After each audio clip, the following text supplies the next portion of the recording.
Hello everyone, and welcome to my General Hospital official channel. I hope everyone is having a wonderful day. Before we begin, please hit the subscribe button and give this video a thumbs up. Treachery on Valentin's part, he deals with Brennan and casts him to the wolves. Could Valentin Cassadine, according to General Hospital teasers, make a deal with Sonny Corinthos because he is currently in a tough spot? During the Monday, March 17th episode, the mob leader captured Valentin in the middle of his home at night. This was Valentin's old house, so he went back to get some papers and counterfeit passports he had stashed away. Sonny, however, drew a revolver to stop him. What will Valentin do to get out of this tight spot? On the broadcast that airs on Tuesday, March 18th, Valentin will divulge some information. It appears that he will be exchanging some information in return for his freedom. Still, knowing Valentin was behind Sonny's bipolar medication switch last year, the Cassadine will need to provide something solid for the vindictive mob boss to let him free. Although Sonny is eager to see Valentin punished, there is one crucial piece of information he is eager to uncover: the identity of the person responsible for detonating his apartment. Does Valentin know about this? Is Brennan responsible for it? Jack Brennan is a challenging character to read. He appears to be a good guy one second and a skilled manipulator the next. Brennan initially arrived in Port Charles in late 2023 and attempted to approach Carly Spencer in order to reach Sonny. After he was caught for attacking Carly and Bobby's shortly after, Brennan proceeded to prison. He was tied to the whole Pikeman scandal at one point until it was evident that Valentin was directing that ship. Once Brennan was freed from prison, he seemed as if he was on the up and up, that is, until Chris McKenna slipped into the post in February. The weapon used to blow up Sonny's apartment, which caused his son Michael Corinthos to struggle for his life and suffer from third-degree burns, was a WSB creation. Could Valentin have the knowledge that could link Brennan to this crime? Then again, maybe Brennan is tied to it, maybe his concentration has never wavered to bringing Sonny down, even after his prison release. Only time will tell as to whether or if Valentin can deliver the information Sonny wants, so that he can go free. How can Valentin escape his newest jam? Drew doomed to lose, Valentin must pay. General Hospital spoilers preview suggests that Drew Quartermain will be doomed to lose while Valentin Cassadine must suffer the price. Confused Carly Spencer will also have questions, so here's what GH fans may expect. Now that Carly's opened her eyes at the hospital, Jack Brennan will breathe a sigh of relief. However, Brennan will finally divert his attention to tracking down the person responsible for Carly's misery. The sneak preview suggests that Carly will ask why Brennan's racing out the door and leaving her when she just woke up, but he'll want to shut Valentin down forever and assure Carly's safety. Anna Devane will also realize that Valentin is to blame for Carly's tragedy, so she'll worry he won't survive the night. Brennan will surely be in revenge mode, and he won't be the only one. Sonny Corinthos and Jason Morgan will obtain word on Carly's polonium poisoning, so they'll realize Valentin lost control of his scheme against Brennan.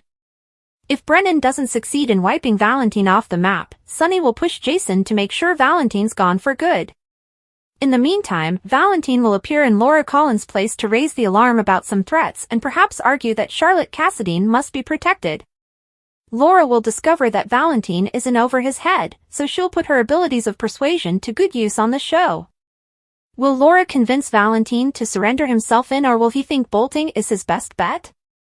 Other GH teasers claim Nina Reeves will try to convince Willow Corinthos out of moving in with Drew. Despite Nina's efforts to offer an alternative, it could be tricky to persuade Willow on the notion. Finally, Tracy Quartermain will make it apparent to Drew that if he insists on going up against her, he's condemned to lose. Tracy will make a prediction about always emerging victorious, but he'll believe their feud is far from over. General Hospital spoilers claim Drew and Tracy have more stressful moments on the coming, so stay tuned for more on all the developing tension. Polonium poisoning on General Hospital, everything you need to know.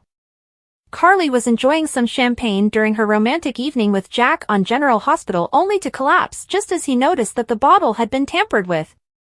She was transported to the hospital where Isaiah and Willow tried to stabilize their patient as Brennan utilized his WSB resources to discover the chemical that was killing her, polonium.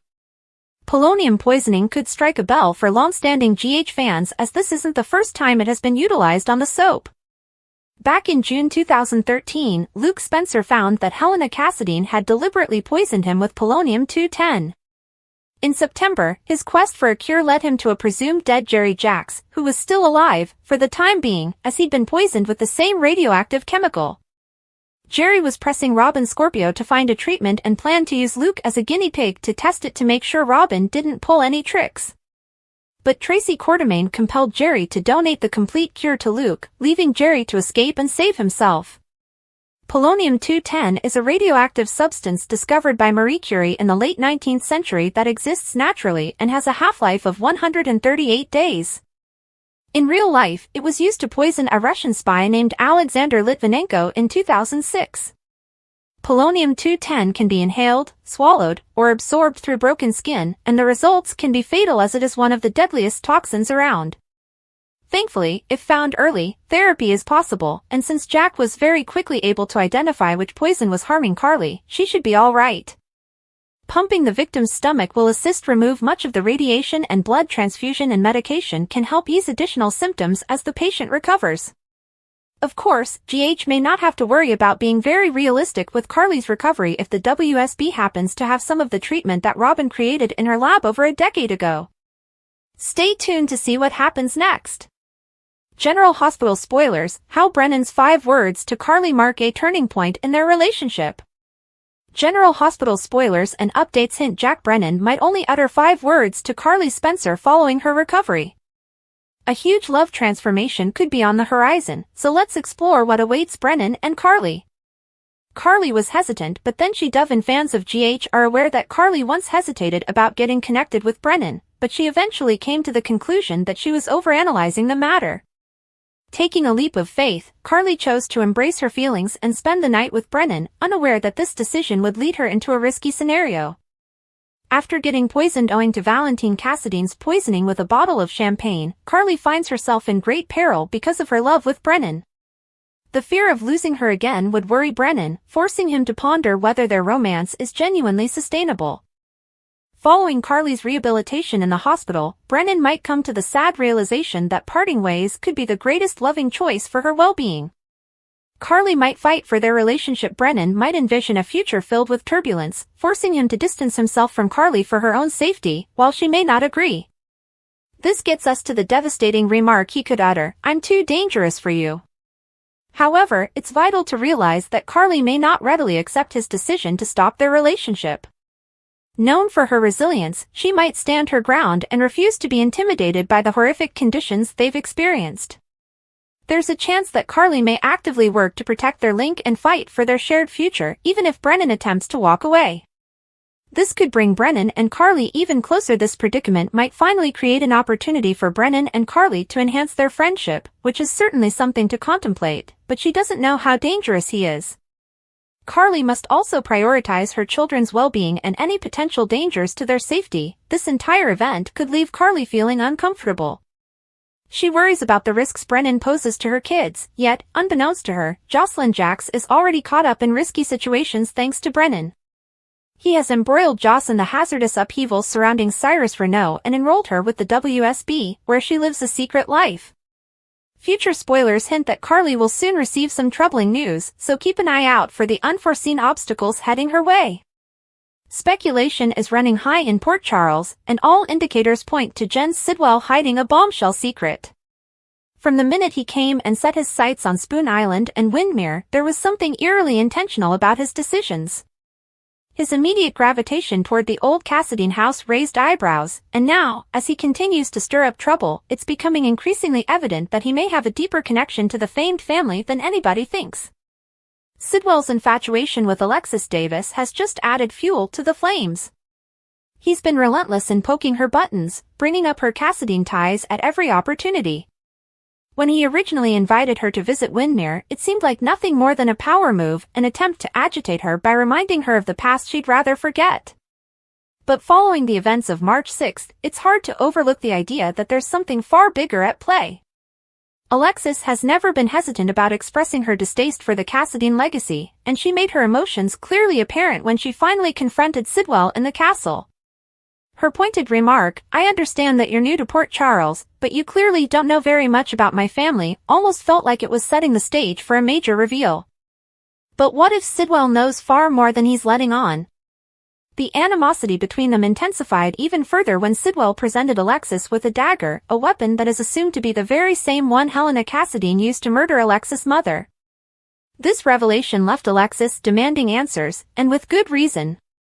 Sidwell could claim he merely found it tucked away somewhere in Windermere, but that explanation feels a little too simple. Why would he go out of his way to find Alexis out and bring it to her? It almost feels like he's teasing her, purposely bringing her back into the darkness of her family's history. So, what exactly is Sidwell's endgame? It's possible he has some deep-seated resentment against the Cassadines, something that's motivating his behavior and feeding his fascination with their heritage. But what if the truth is even more shocking? There's every chance that Sidwell isn't merely an enemy of the Cassadines, he may actually be one of them. This wouldn't be the first time history has been changed for the benefit of a fresh tale. Over the years, General Hospital has introduced long-lost Cassadine ancestors apparently out of nowhere, adding further levels of complication to the already tangled family tree. Sidwell's behavior shows that he's not simply some outsider wanting to settle a score, he might have Cassadine blood running through his veins. If that's the case, then the actual question is, what does he want? Is he here to regain his birthright, to declare himself as the genuine heir to the Cassadine fortune?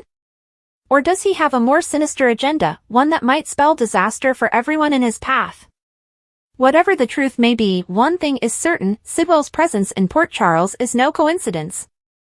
His preoccupation on Windermere, his strategic movements, and his continuous probing of Alexis all hint to something far bigger on the horizon.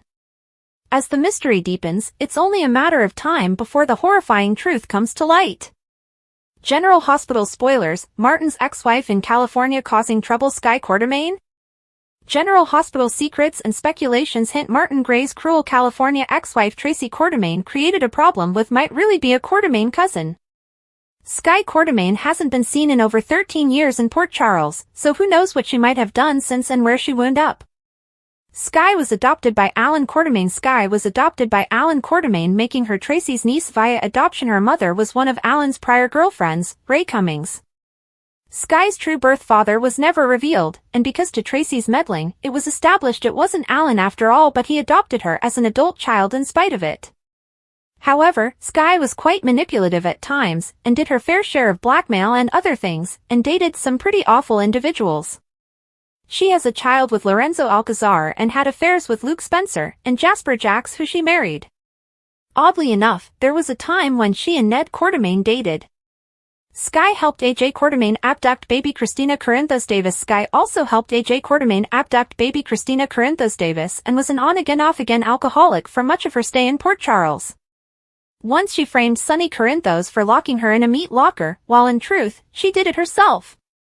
She had roughly a dozen romances with different men, and 4 weddings that were documented so far between her period in Port Charles, Landview, Pennsylvania and Pine Valley, Pennsylvania. She resided in London, England for a period with her mother and her daughter Lila Ray Alcazar and would be around 57 years old now. One of her affairs in Pine Valley was with Tad the Cad Martin, and she also dated Will Cortland. Skye and Tracy didn't get along, but it doesn't mean Tracy doesn't think she's useful. Since the ex-wife Tracy made trouble over living in California, as a strategy to get Martin out of town and arrested to be sent to California, it could easily be Skye. The woman is allegedly, like Martin's other ex, Blair Kramer, someone who Tracy knows, and Skye might well fit the description. The last time Skye was in Port Charles, she and Blair were together. They went on a search for a Tomas Delgado from Landview, who looked like the Alcazars.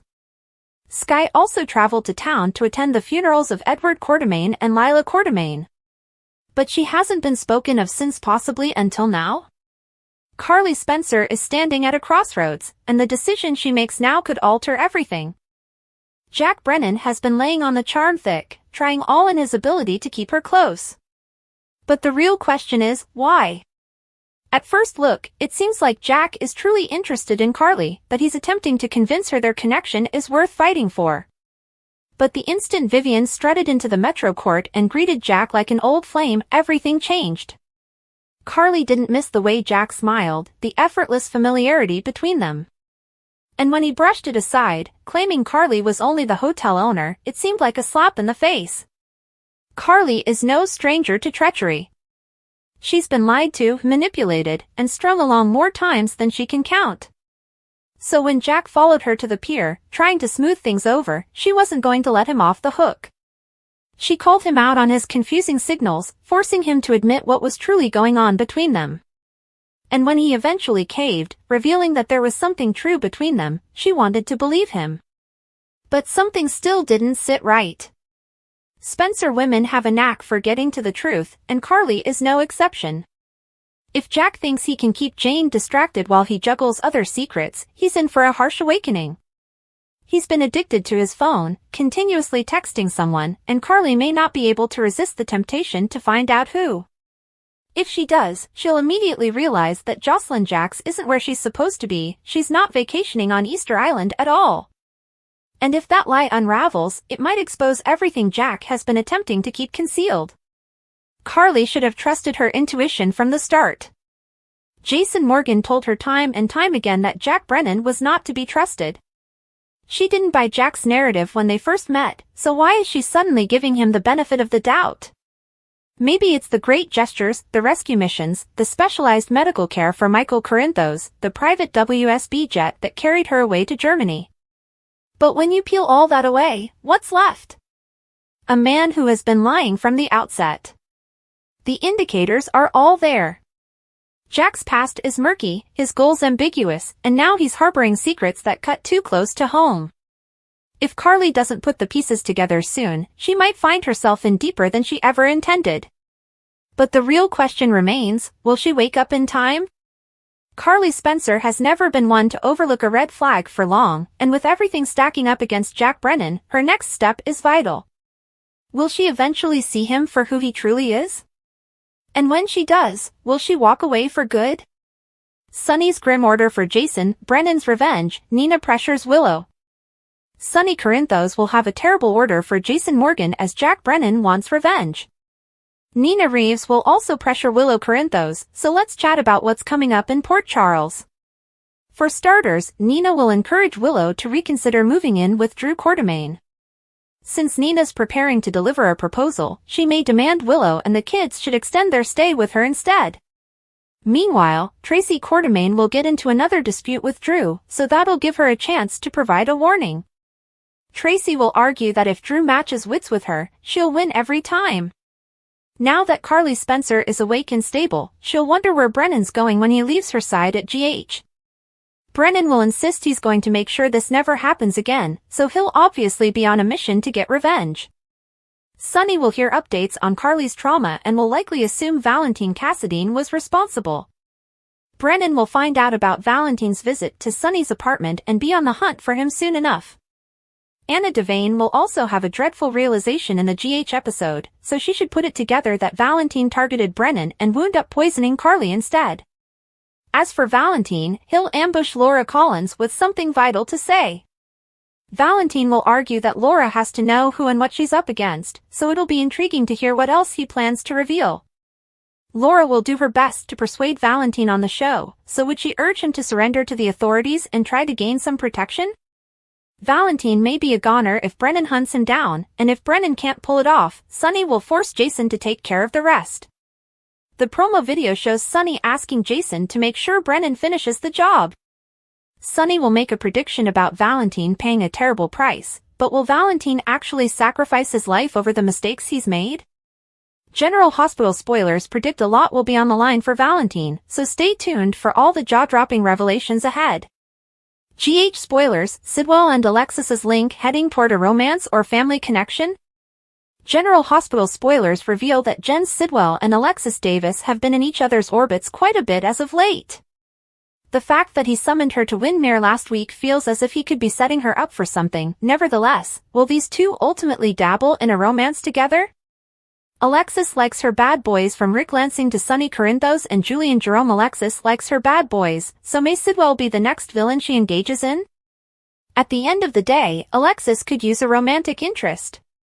While Sidwell seems to have a thing for his ex-wife, Natalia Ramirez, and a flirtation with Lucy Coe, Alexis could be a lady whom he's met his equal. Why a romance might not work. It's evident that Sidwell brought Alexis to Spoon Island to acquire her fingerprints on that dagger, but what is he up to, and why her fingerprints? There's been some speculation among General Hospital fans that Sidwell could be an unknown Cassadine or possibly linked to Helena Cassadine, which may not make a relationship between the two conceivable. After all, perhaps the reason why Sidwell has come to Port Charles could be to build roots within his family lineage, or potentially a plan to hit back at all of Helena's critics as an act of vengeance. Whether it's because of family roots or revenge, Alexis is one of the few adult Cassadines in the little town at his point, other than her children, Christina Corinthos Davis and Molly Lansing Davis, who are so far removed from the Cassadines, it's hard to remember their connection with them. So, what is Sidwell's fixation with Alexis? Do you believe a romance could be on the future with Alexis and Sidwell, or are they family? Jen Sidwell is playing with fire. Will Sonny Corinthos burn him alive? Port Charles has always been a place where power battles and betrayal go hand in hand, but this week, the stakes have never been greater. At the center of the pandemonium sits Jen Sidwell, a smooth-talking diamond trader with a hunger for destruction and a flair for making enemies. The murmurs in town are growing louder. Did Sidwell plant the explosion that nearly killed Michael Corinthos? If Sonny Corinthos finds out, there will be nothing left for Sidwell to flee. The attack on Sonny's penthouse was no ordinary hit. It wasn't supposed to be a warning, it was planned for one purpose, to erase him for good. Instead, it was Michael who was caught in the blast, leaving him with horrific injuries and a hard road to recovery in a German clinic. The mere thought of his son suffering in his place has created a hatred in Sonny that won't be easily extinguished. Sidwell might be new to Port Charles, but he's already made waves in the criminal underworld. With his expensive outfits and seamless charisma, he walks like a man who believes he's untouchable. But if he's behind the attack on Sonny's home, he's just put a bullseye on his own back. And Sonny? He doesn't play games when it comes to family. If Sidwell is guilty, his days are numbered. Laura Collins, the quiet power broker while Sonny is propelled by revenge, Laura Collins is pursuing a different strategy. The mayor of Port Charles has never been one to watch idly by while her city slides into anarchy. She's been watching Sidwell attentively, and more crucially, she's been keeping Sonny in the loop. Laura isn't simply a politician, she's a strategist, someone who knows how to pull the proper threads without getting her hands dirty. She's seen enough of Drew Quartermain's sleazy alliances to know that he's getting dangerously close to Sidwell. Sonny may be the one who enacts justice in the streets, but Laura is the one feeding him the ammunition. She understands that once Sonny starts investigating, it's only a matter of time before he uncovers the truth. And if Sidwell is behind the bombing? The fallout will be terrible.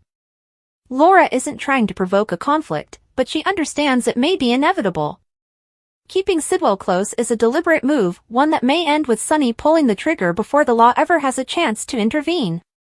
Natalia Ramirez, the wild card in the game. If Sidwell is the man holding the matches, then Natalia Ramirez may be the gasoline that sets everything ablaze.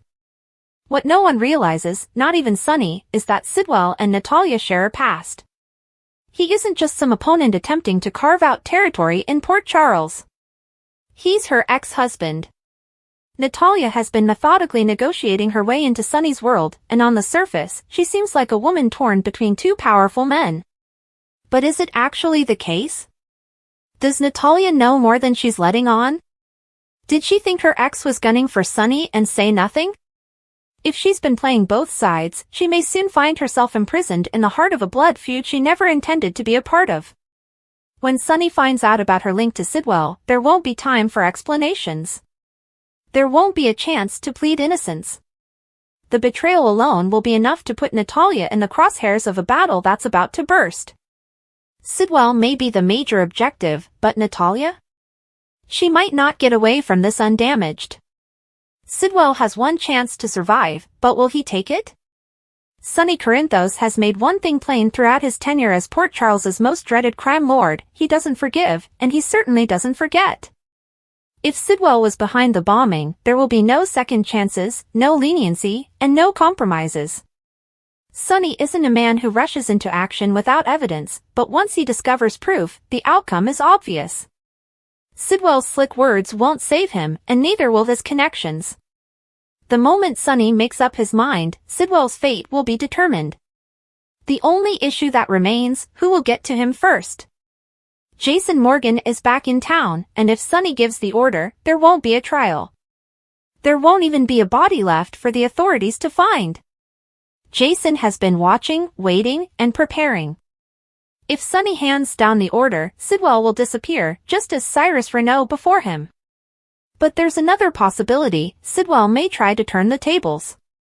He's been playing his own game since the moment he stepped into Port Charles, and if he's wise, he'll utilize every advantage he has to stay alive. That means leveraging Drew's political influence, manipulating Natalia's sentiments, and maybe even negotiating a deal with the one person who might be willing to betray Sonny, Jack Brennan. Brennan has been working in the shadows, pulling threads and setting the stage for a broader power shift. If he sees an opportunity to take Sonny down by using Sidwell as a pawn, he won't hesitate. And if Sidwell is wise, he'll recognize that Brennan may be his only lifeline. But lifelines don't last forever. Sidwell is running out of time, and the walls are closing in. Once Sonny latches upon a target, he never misses. Valentin leaks Hitman Soul Sky to Sonny, Carly saved after cardiac arrest. Valentin Cassadine revealed Hitman news to Sonny Corinthos when Carly Spencer was revived following cardiac arrest. At Sonny's residence, he held a gun on Valentin and suggested it'd be easy to get off the hook for taking down an intruder trespassing in his home. When Sonny confronted Valentin about his medication tampering, Valentin laid all the responsibility on Jack Brennan and said he was merely following orders. Valentin eventually brought up the explosion that injured Michael Corinthos and persuaded Sonny to drop his weapon since he knew who was responsible for the incendiary device. Although the device was made for the WSB, a shipment went missing and was purchased by someone who put a hit out on Sonny. Valentin didn't know the identity of the person who booked the hit yet, but he did know the hitman's name was Soul Sky and that he'd be returning to finish the job. Sonny ultimately let Valentin go following all his intel. At GH, Anna Devane put Robin Scorpio on the phone and allowed her speak with Isaiah Gannon as she was the one who invented the polonium antidote Carly required. Carly plunged into cardiac arrest at one point, but she pulled through and began to improve after receiving the antidote that was manufactured for her. Brennan sat at Carly's bedside and made a speech about not many people knowing this, but he confirmed he did have a heart and that it was all Carly's. Suddenly, Carly opened her eyes and appeared very disoriented. Since Brennan was preoccupied focusing on Carly, he missed Sonny's call. Back with Valentin, he appeared to be hovering outside Laura Collins' door. Over with Willow Corinthos, she was tempted to break Brennan's directives and call Carly's family. Isaiah told Willow not to since she'd be arrested. Next, Harrison Chase flew off the handle as Brooke Lynn Quartermain had a baby with Dante Falconeri, and that was something Chase would never have with Brooke Lynn himself. Brooke Lynn revealed Chase the complete tale of her camp fling and how Cody Bell knew about the pregnancy. After Brooke Lynn mentioned the baby being a male, she explained that she found out from Lulu Spencer. Brooke Lynn assured Chase that she didn't know real love until she met him. Although Brooke Lynn questioned if maybe Dante still had feelings for her when Carly hired her for the seduction scheme, she understood he didn't and stayed quiet about the baby. Chase thought Dante needed to know he had another child out there, but Brooke Lynn insisted he was happier in the dark. Brooke Lynn didn't want to ruin her grown son's life either, so she pushed Chase to keep everything under wraps. At Jocelyn Jack's WSB training facility, Vaughn made a prediction that her whole existence will be a lie today. Jocelyn disagreed since the love would be real no matter the cover story, and if she missed out on critical occasions, at least she'd know she was doing something to safeguard her loved ones. At the hotel in Miami, Lucas Jones woke up in his boxers and wasn't sure exactly what transpired after he left the bar. Marco was there wearing only a towel, but he assured Lucas that nothing transpired between them other than the kiss Lucas planted. It turns out Lucas had gotten sick all over Marco, so Marco showered to clean himself up. Lucas vomited up on his own clothing too, so he realized that was why Marco had helped undress him. Although Lucas was humiliated, Marco clearly didn't regret meeting him and provided Lucas his phone number before he took off. Meanwhile, Brad Cooper called Stella Henry to explain how he botched it with Lucas, but he concluded maybe there was still a possibility for them. When Brad approached Lucas' room, he noticed Marco leaving and looked deflated. Back in Port Charles, Lulu talked to Dante about wanting Rocco Falconeri to come live with her. Although Lulu wanted to make up for lost time with both Rocco and Charlotte Cassadine, she encountered some criticism from Dante over their kid. Rocco had been through a lot lately, so Lulu agreed they didn't have to pressure him about this just now. General Hospital spoilers predict Lulu will continue doing whatever she can to re-establish her ties with her kids, so we'll bring you updates on her continued efforts. Brennan on warpath while Anna faces chilling truth. On the next GH, Brennan is on the warpath. Anna has an awful realization. And Nina makes an offer to Willow. Also, Laura is persuasive. Of course, Brennan is on the warpath. Valentin tried to kill him again, he poisoned the champagne. Unfortunately for Valentin, Carly drank the bubbly beverage while Brennan was in the shower. If Brennan actually didn't send a kill squad after Valentin in South America, then Valentin messed with the wrong man. And Valentin misjudged and miscalculated the entire thing. It's a tactic that will backfire on his you-know-what. Did Valentin think if he offed Brennan, then he could go back to his pork chuck life? Well, as it is now, it seems like Valentin will have to be a fugitive forever, a prisoner, or worse. Bad news all around. Anna has an unpleasant realization will probably imply she makes an educated judgment that Valentin is behind Carly's unexpected poisoning and hospitalization. This will undoubtedly fuel her feelings of guilt as she was the one to let him go on the run with Charlotte in the first place. Yes, her irresponsible move backfired on her you-know-what big time. Sonny gets horrible news. Hasn't he been getting a lot of terrible news lately? He knows somebody's after him. They did blow up his apartment, which resulted in his son becoming hurt. Plus, he is coping with the cardiac issue. Maybe this news is more about Valentin poisoning Carly. The art of persuasion teasers hint that Laura is persuasive. Well, she did attempt to encourage Tracy to see reason and ease up on Martin. Unfortunately, Martin didn't help his cause and thus he found himself in difficulty with the law. Laura may attempt and reason with Tracy again and urge her to save Martin, hopefully at Drew's price. Finally, Nina makes an offer to Willow. The goal here is to do anything she can to prevent Willow from moving her and her kids in with Drew. It would be a rude gesture since the kid's father is healing from severe burns at a clinic in Baden-Baden, Germany. What could Nina provide her kid that would keep her out of Drew's clutches? Thanks for watching. If you like this video, so please don't forget to subscribe my channel and don't miss any update.